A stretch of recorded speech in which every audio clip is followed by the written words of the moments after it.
Plastics are being used to such an extent throughout the world that we may well ask what was used before its discovery.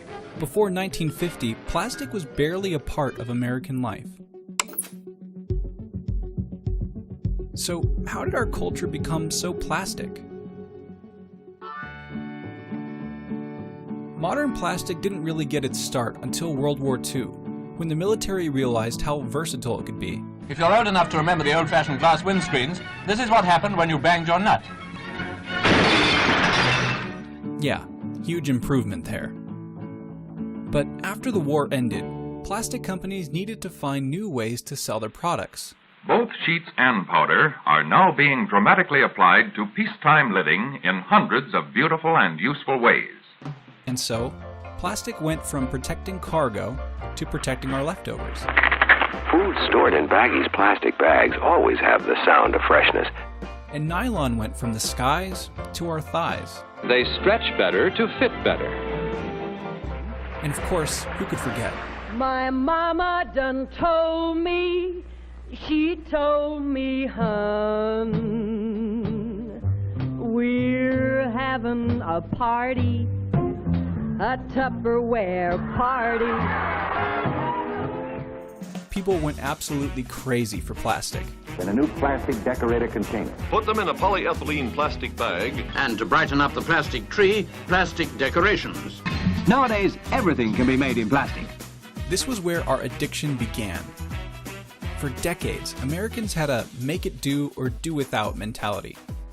But our new throwaway culture fell in love with single-use plastics and didn't worry about the consequences. Being disposable, there are no empties to collect. Vinyl and asbestos on the floor. In fresh sun, sea, and sky colors.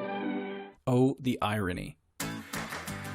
During the 60s, global plastic production increased 400%, and by 1979, we were producing more plastic than steel.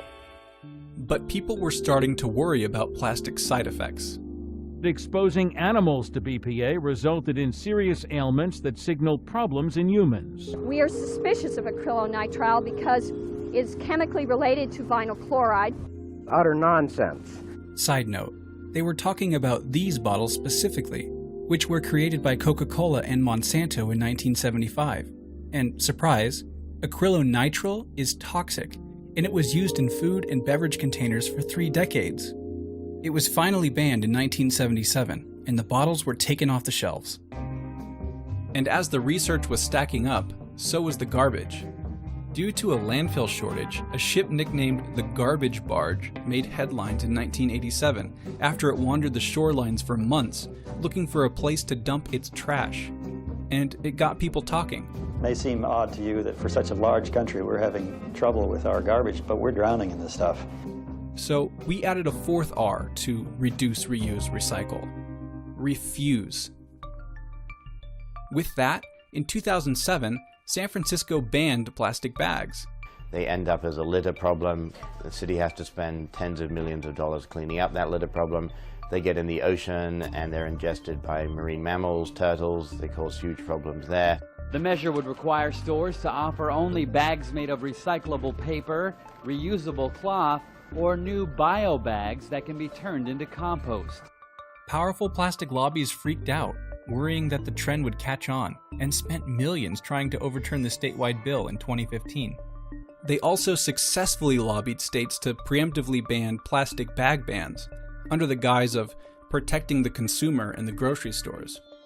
And so, the plastic bag remains, as does our plastic addiction. In 2014, 100 billion plastic bags were used in the US. That's almost 1 per person per day. We're still consuming plastics at a breakneck pace, even though we can literally see the toll it takes on our environment and wildlife.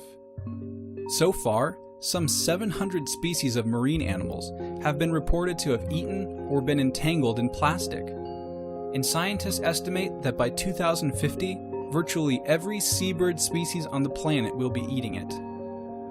Currently, only about 1/5 of all plastics get recycled, but it's going to take more than recycling to fix our plastic problem. We'll need to stop using so much of it in the first place. If we want to save our world, and ourselves, we have to decide: planet or plastic.